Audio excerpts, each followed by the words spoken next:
Hello everyone and welcome to my channel. এখন আমি যে সিনেমাটা নিয়ে কথা বলবো সেটা হচ্ছে 2019 সালে রিলিজ হওয়া মহেশবাবু অভিনীত এবং বংশী পদিপল্লের পরিচালনায় মহর্ষি এই সিনেমাটা নিয়ে কথা বলবো। এই সিনেমাটা মূলত অ্যাকশন ড্রামা জনরার এই সিনেমাটা।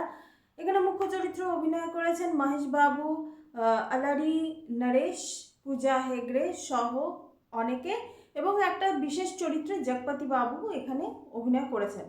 তো এই সিনেমাটার বাজেট ছিল 60 crore এবং এই সিনেমাটার লাইফ টাইম কালেকশন হয়েছে, এখানে আমি যেটুকু দেখতে পেলাম 175 to 200 crore। তো মানে এটা ব্লকবাস্টার হয়েছে সিনেমাটা। তো এনিওয়ে এই সিনেমাটার মূল বিষয়বস্তু যদি আমি বলতে চাই তাহলে আমরা শুরুতে দেখতে পাচ্ছি ঋষির যে চরিত্রটা, মানে মহেশবাবু যে চরিত্রটাতে অভিনয় করেছেন, তাকে দেখা যাচ্ছে যে তিনি বিদেশি কোনো কোম্পানির সিইও। তার অবস্থা ভীষণ ভালো, কিন্তু একটা টাইমের পর তার বন্ধুদের কথা মনে পড়ছে। বেসিক্যালি এই সিনেমাটা হচ্ছে ঋষি, রবি আর পূজার গল্প।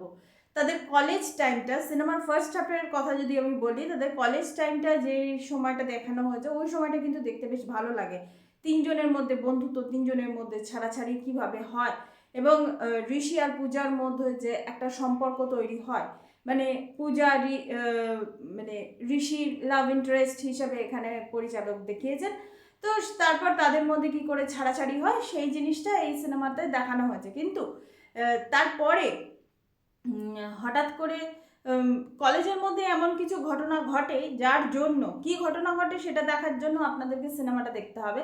কিন্তু এমন কিছু ঘটনা ঘটে যার জন্য রবিকে কিন্তু মানে সে পরীক্ষায় পাশ করতে পারে না, এবং ঋষি যথারীতি সে তার পজিশন সে হোল্ড করে রাখে। এখানে আমরা শুরু থেকে দেখতে পাচ্ছি যে ঋষি মিডল ক্লাস ফ্যামিলি থেকে বিলং করছে এবং সে পড়াশোনায় যথেষ্ট সে ভালো। এবং এখানে জগপতি বাবুর যে ক্যারেক্টারটা, সেই ক্যারেক্টারটা আসছে সিনেমার সেকেন্ড হাফ থেকে, এবং বিবেক মিত্তল সেই চরিত্রটার নাম। জগপতি বাবুর ক্যারেক্টার যে চরিত্রটা, সেই চরিত্রটা দেখাচ্ছে যে এখানে একটা গ্রাম আছে, সেটা হচ্ছে রাম গ্রাম, এরকম একটা কিছু। আমার যদি বলতে ভুল হয়ে থাকে তাহলে প্লিজ কারেকশন করে দেবেন। তো ওই গ্রামের মধ্যে মানে এখানে যে জিনিসটা দেখাতে চাইছি, সেই যে জমি অধিগ্রহণ করা এই জিনিসটা আছে।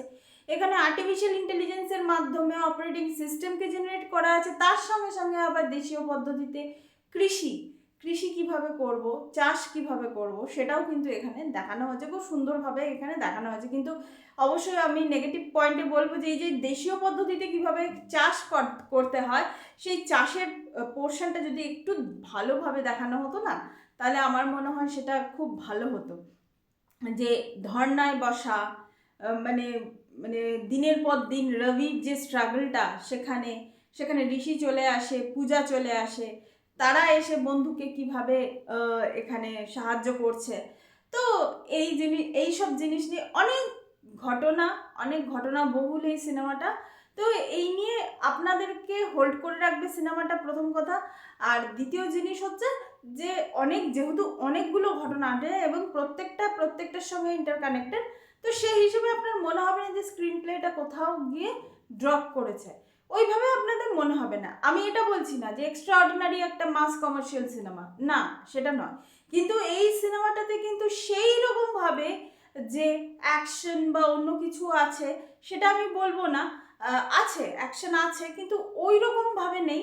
কিন্তু এই সিনেমাটা চলার আমার যেটা মনে হয় সেটা হচ্ছে যে এতগুলো জিনিস এখানে দেখানো হয়েছে। তো মানে আমাদের সোসাইটির মধ্যে এইসব জিনিসগুলো হয়, তো এতগুলো জিনিস এখানে দেখানো হয়েছে। আমার মনে হয় এই জিনিসটা মানে দর্শকের কাছে এই জিনিসটা পছন্দ হয়েছে। এবং শেষ পর্যন্ত আমরা দেখতে পাচ্ছি যে সিইওর পোস্ট সে রিজাইন দিয়ে ঋষি আবার গ্রামে চলে আসে, গ্রামে গিয়ে সে এগ্রিকালচারের ওপর সে মনোনিবেশ করে। এটা কিন্তু খুব পজিটিভ নোটে এই সিনেমাটা শেষ হয়েছে। তো এটাই হচ্ছে মহর্ষি।